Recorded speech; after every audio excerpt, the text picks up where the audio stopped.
Calculate is a versatile function that we use all the time.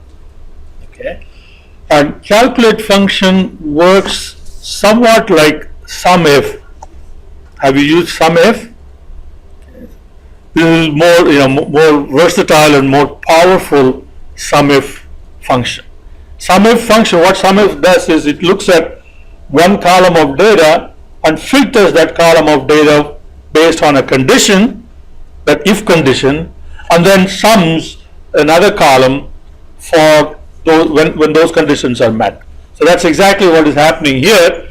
So calculate starts with a measure name, measure expression. So whatever the expression is. Okay. It can be another measure, or it can be a function of a calculated column, or function of a column of data. Okay, and then you have a bunch of filters. You can have as many filters as you want. Okay, so here is an example. Suppose we want to compute 2002 sales. Okay, so you will do colon equal to calculate. Okay, we already have a measure that computes sum of sales. So total sales, and then this is the filter condition.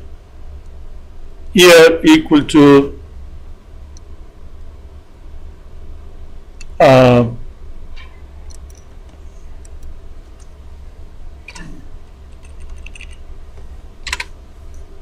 yeah, so that's how it will be. So here equal to 2002. So what will happen is the way calculate will works is, remember, we're going to be using this in a pivot table. So pivot table starts with, always it starts with the row context and the column context. That will determine the filter context, right? And then the filtering, takes place, and then the computation takes place. But in the case of calculate, not only the filter context is going to come from the pivot table, you have to take into account this filter context as well. So you will modify the filter context that comes from the pivot table with this filter, whatever this filter is. If this filter is in addition to these two, okay, these two are independent of that, then this filter will be added to this. Okay.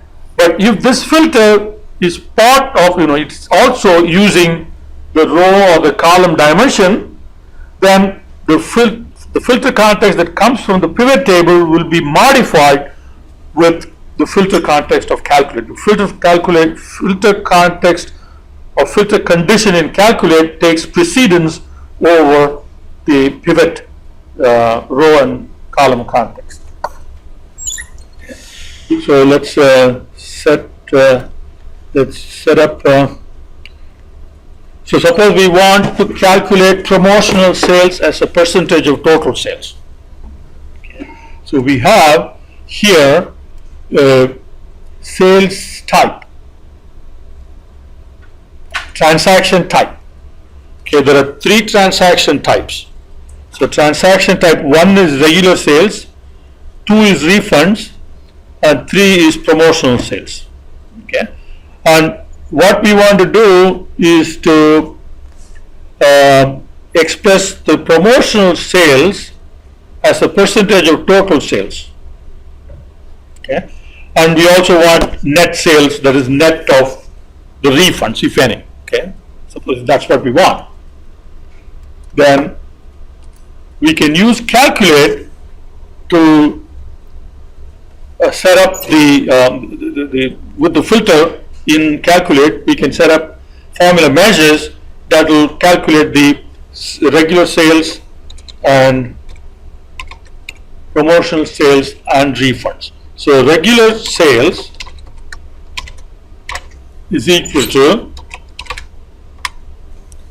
we can do calculate, right? Calculate total sales.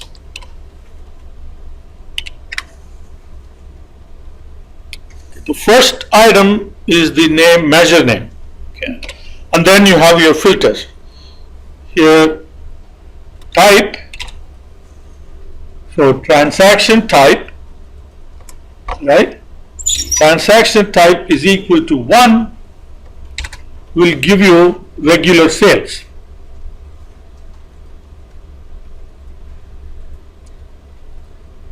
Right?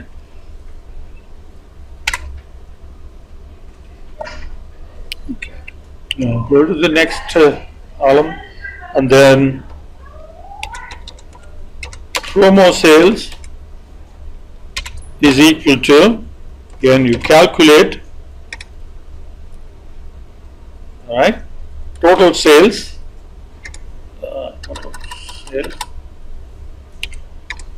and then filter by type equal to 3.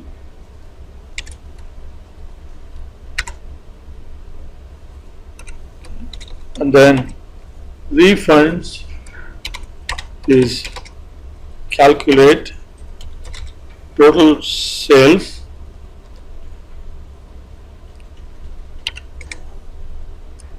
all right, type equal to 3.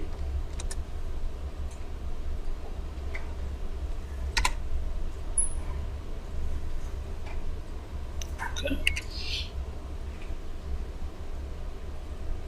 Now if you want promo sales percent, then that will be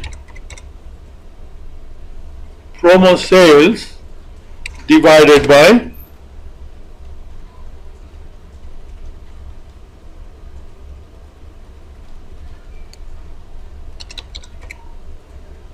promo sales plus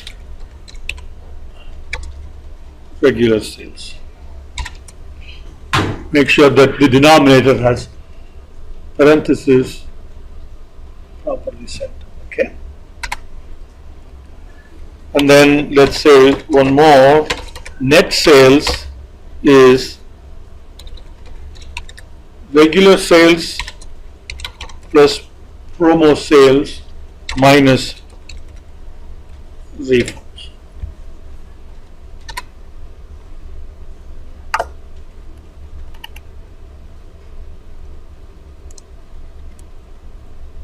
Okay, now let's set formats. Regular sales, promo sales, currency, refunds.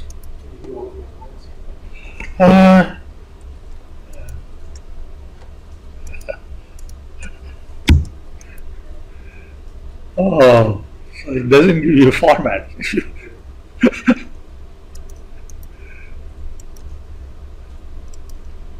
You can delete them by and promo sales percentage, so that's a number percentage. Okay, so let's keep it 2 decimal places. That will be currency.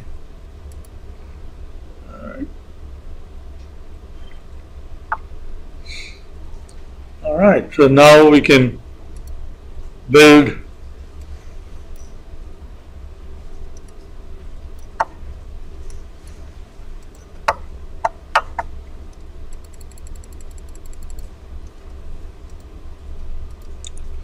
pivot table with okay,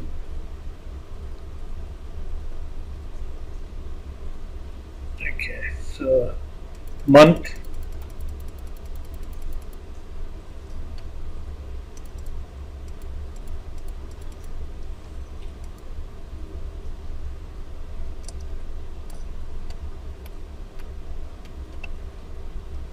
month name, and net sales and promo sales percentage. And we will include a slicer for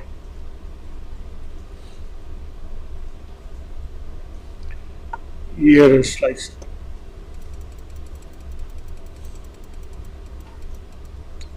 So here right click, add a slicer, and then your options you can change.